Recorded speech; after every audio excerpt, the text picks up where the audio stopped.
wagon waits where the shadows lean, under the old apple tree. Moonlight spills on the grass below, her only witness, the breeze. She hums a tune they used to sing, soft as a memory sting. Stars whisper secrets she used to know, but time has clipped their wings. Under the apple tree she stands, reaching for a ghost with trembling hands. The nights they shared, the dreams they spun, are ashes now in the rising sun. But still she waits for him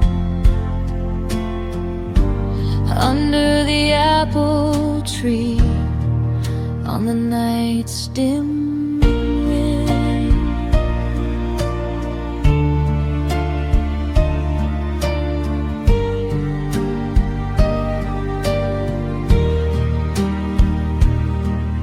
The leaves have turned, the seasons fade still.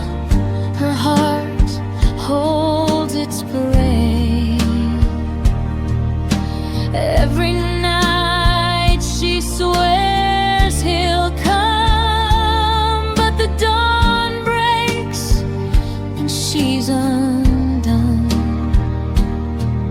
The scent of apples fills the air,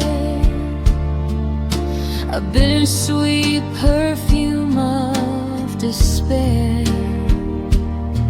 She clutches the past like a fragile thread, woven in whispers by words unsaid.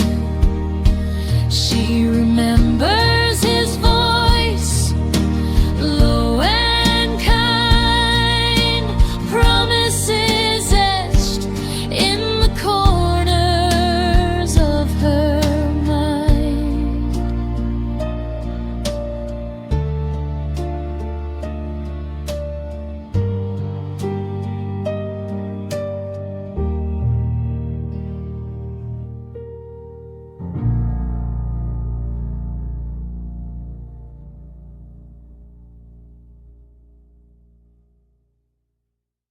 Postcards bought, gas station candy, it's all we got.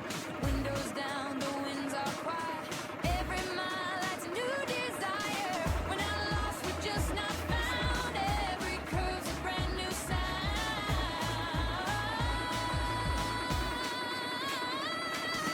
Highway humming, radio.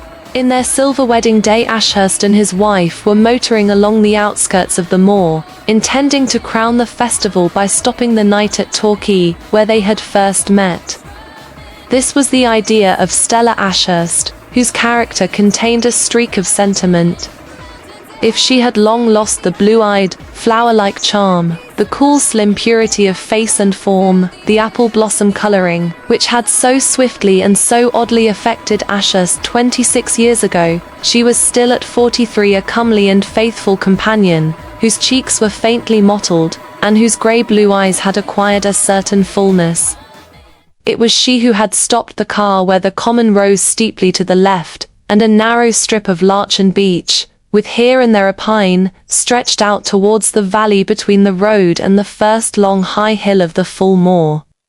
She was looking for a place where they might lunch, for Ashurst never looked for anything, and this, between the golden firs and the feathery green larches smelling of lemons in the last sun of April, this, with a view into the deep valley and up to the long moor heights, seemed fitting to the decisive nature of one who sketched in watercolors a loved romantic spots.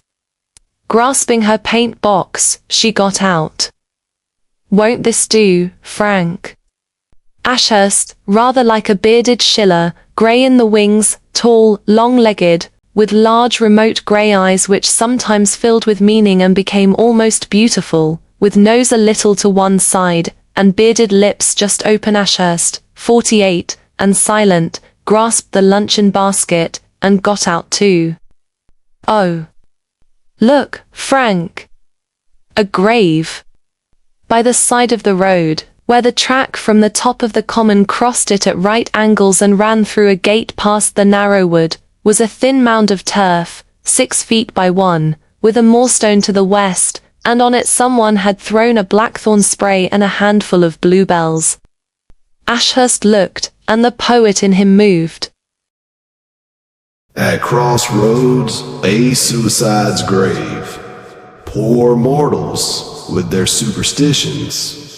Whoever lay there, though, had the best of it. No clammy sepulchre among other hideous graves carved with futilities, just a rough stone, the wide sky, and wayside blessings.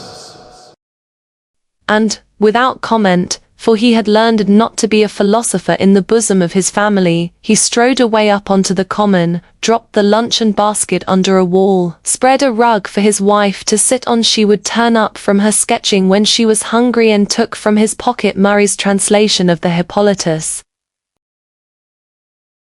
For mad the heart of love, and gold the gleam of his wing, and all to the spell thereof. Bend when he makes his spring, all life that is wild and young, in mountain and wave and stream, all that of earth is sprung, or breathes in the red sunbeam, yea, and mankind, o'er all a royal throne. Cyprian, Cyprian, is thine alone.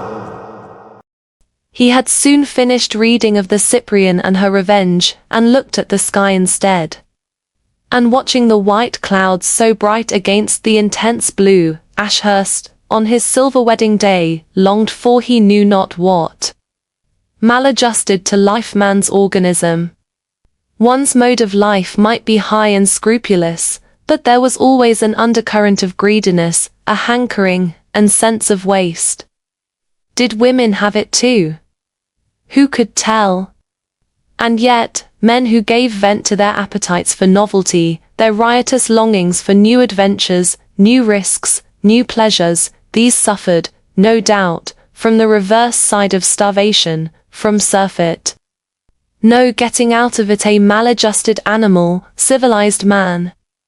There could be no garden of his choosing, of the apple tree, the singing, and the gold, in the words of that lovely Greek chorus, no achievable Elysium in life, or lasting haven of happiness for any man with a sense of beauty, nothing which could compare with the captured loveliness in a work of art, set down forever, so that to look on it or read was always to have the same precious sense of exaltation and restful inebriety.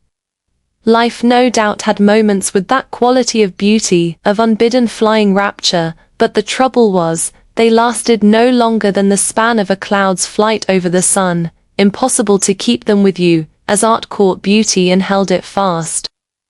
They were fleeting as one of the glimmering or golden visions one had of the soul in nature, glimpses of its remote and brooding spirit. Here, with the sun hot on his face, a cuckoo calling from a thorn tree, and in the air the honey savour of gorse. Here among the little fronds of the young fern, the starry blackthorn, while the bright clouds drifted by high above the hills and dreamy valleys. Here and now was such a glimpse.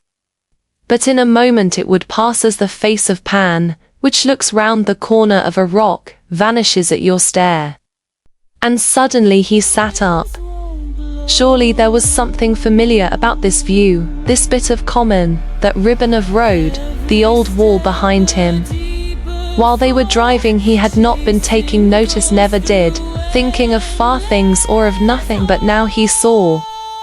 26 years ago, just at this time of year, from the farmhouse within half a mile of this very spot he had started for that day in Torquay, whence it might be said he had never returned. And a sudden ache beset his heart. He had stumbled on just one of those past moments in his life, whose beauty and rapture he had failed to arrest, whose wings had fluttered away into the unknown.